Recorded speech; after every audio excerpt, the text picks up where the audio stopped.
Hello friends, welcome to my channel. ഇന്നത്തെ നമ്മുടെ special എന്ന് പറയുന്നത് വൈകുന്നേരം ചായയുടെയും കാപ്പിയുടെയും ഒക്കെ കൂടെ കഴിക്കാൻ പറ്റിയ സ്നാക്സ് ആണ്.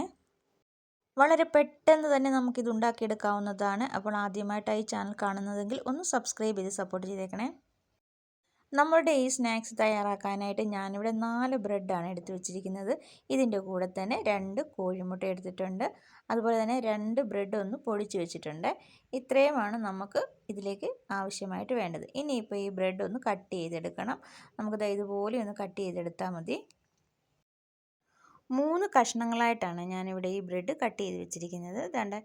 കണ്ടോ, ഈ ഒരു രീതിക്കാണ് ബ്രെഡ് കട്ട് ചെയ്ത് വെച്ചിരിക്കുന്നത്. ഇനി ബാക്കിയും ഇതുപോലെ നമുക്കൊന്ന് കട്ട് ചെയ്തെടുക്കാം.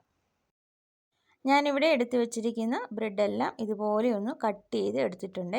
ഇനി നമുക്ക് അടുത്തതായിട്ട് മുട്ടയൊന്ന് പൊട്ടിച്ചെടുക്കാം.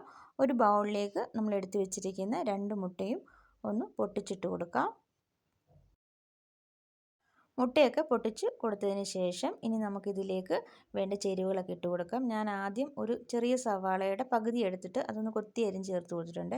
അതിൻ്റെ കൂടെ തന്നെ കുറച്ച് കറിവേപ്പില ചെറുതായിട്ടൊന്ന് കട്ട് ചെയ്ത് ചേർത്ത് കൊടുത്തിട്ടുണ്ട്. ഇതിന് പകരം മല്ലിയില വേണമെങ്കിൽ ചേർത്ത് കൊടുക്കാം. 1/4 ടീസ്പൂൺ കുരുമുളക് പൊടി, 1/4 ടീസ്പൂൺ ചില്ലി ഫ്ലേക്സും കൂടി ചേർത്ത് കൊടുത്തിട്ടുണ്ട്. പിന്നെ ഇതിലേക്ക് ആവശ്യത്തിനുള്ള ഉപ്പും കൂടി ചേർത്ത് കൊടുക്കാം. അതിൻ്റെ കൂടെ തന്നെ ഒരു നുള്ളു മഞ്ഞൾപ്പൊടിയും കൂടി ചേർത്ത് കൊടുത്തിട്ടുണ്ട്. ഇനി ഇത് നന്നായിട്ടൊന്ന് മിക്സ് ചെയ്ത് കൊടുക്കാം. ഇതുപോലെ ഒരു ഫോർക്ക് ഉപയോഗിച്ചോ സ്പൂൺ ഉപയോഗിച്ചോ നമുക്കിതൊന്ന് നന്നായിട്ട് മിക്സ് ചെയ്തെടുക്കാം. അപ്പോൾ ഞാനിവിടെ നന്നായിട്ടൊന്ന് മിക്സ് ചെയ്തെടുത്തിട്ടുണ്ട്. ഒരു പീസ് ബ്രെഡ് ഇതുപോലെ എടുത്ത് നമ്മൾ ബീറ്റ് ചെയ്ത് വെച്ചിരിക്കുന്ന മുട്ടയിലേക്ക് ഇട്ട് ഒന്ന് ഡിപ്പ് ചെയ്തെടുക്കുക.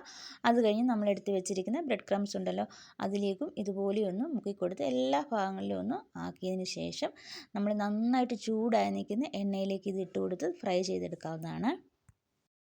ഇത് ഫ്രൈ ചെയ്യുന്ന സമയത്ത് തീ അല്പം കുറച്ചിടുക. മീഡിയം ഫ്ലെയിമിലിട്ട് തന്നെ ഇത് ഫ്രൈ ചെയ്തെടുക്കാനായിട്ട് നോക്കണം. കാര്യം ബ്രെഡ് ആയതുകൊണ്ട് പെട്ടെന്ന് തന്നെ ഇത് ഫ്രൈ ആയി കിട്ടും. നമുക്കധികം സമയമൊന്നും വേണ്ട. ഒരു സൈഡ് ഒന്ന് ഫ്രൈ ആയി കഴിഞ്ഞപ്പോൾ ഞാൻ മറു സൈഡും കൂടി ഒന്ന് തിരിച്ചിട്ട് കൊടുത്തിട്ടുണ്ട്. അങ്ങനെ വേഗം തന്നെ നമുക്കിത് ഫ്രൈ ചെയ്തെടുക്കാവുന്നതാണ്. അധികം സമയമൊന്നും വേണ്ട. പെട്ടെന്ന് തന്നെ നമുക്കിത് ആയി കിട്ടിക്കോളും. ഇതിപ്പോൾ നന്നായിട്ട് ഫ്രൈ ആയി വന്നിട്ടുണ്ട്. ഇനി നമുക്ക് വേഗം തന്നെ എണ്ണയിൽ നിന്നിത് കോരിയെടുക്കാം. ഒരുപാട് സമയം എണ്ണയിൽ തന്നെ ഇട്ടേക്കരുത്. ഇത് പെട്ടെന്ന് കരിഞ്ഞു പോകും. അതുകൊണ്ട് വേഗം തന്നെ കോരിയെടുക്കാനായിട്ട് നോക്കണം.